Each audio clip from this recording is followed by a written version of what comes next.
Hey, it's Weather on Demand for Friday, February 20th. Big weather headlines, the cold. The almanac from Thursday was cold. That was a new record low high temperature, about 31 degrees colder than average. And that low, a new low, you can see the old low was 21 below, set in 1966, and we smashed that one. Again, this morning we smashed the low record temperature, which was 15 below. We smashed that into the 20s below zero again. That was a record that dated back through the 60s. So more potentially dangerous cold conditions this morning. Wind chill advisory continues over the eastern UP till 10 a.m. Later this afternoon through the evening, we see winter weather advisory for Delta Southern Schoolcraft. And we'll keep that in mind. We'll talk about that later.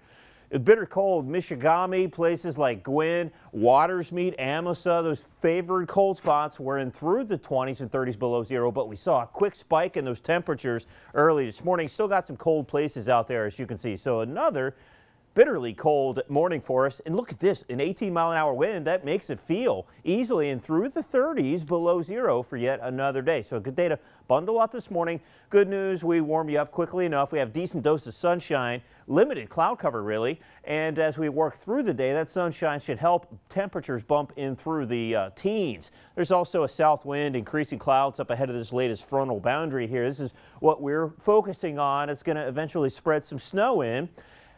Looks like that's knocking on the door over the Apostles. So we try to keep track of that on our simulated sky and radar. Meantime, look at these temperatures underneath the clear skies and that high pressure, 20s, 30s below zero. Warming up, though. How would you like to start your day, folks, in Bismarck, Montana, or Bismarck, North Dakota, I should say, right at the freezing point? That would be nice. All right, so we have some snow spreading west to east during mainly the afternoon. There could be some lake-enhanced snow off that Lake Michigan shoreline. That's where we see the best snow even into the evening overnight before things quiet down. Into your Saturday, though, it's an early high. We're in through the teens, which is one of the warmer starts to the day we've seen in quite some time.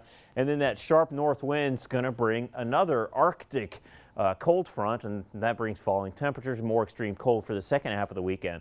So increasing clouds through today. It's best chance for snow before lunchtime be over the far western UP. I think in the early afternoon, Marquette, Menominee, central and eastern UP start to see that snow tapping into that lake-enhanced snowfall off of that Lake Michigan shoreline.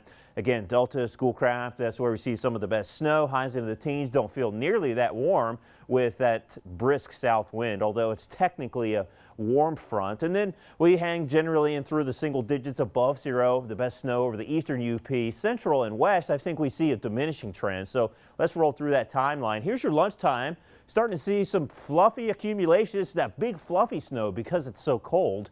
And as we work into your drive time, some snow-covered roadways possible as you head home. And then tonight we start to see the snow showers diminishing, maybe even some limited clearing over the western UP. A north wind develops, though. Lake Superior is about 92% frozen over, so that should limit the lake effect behind that front. Lake effect does exist, though. The threat lingers into your Sunday.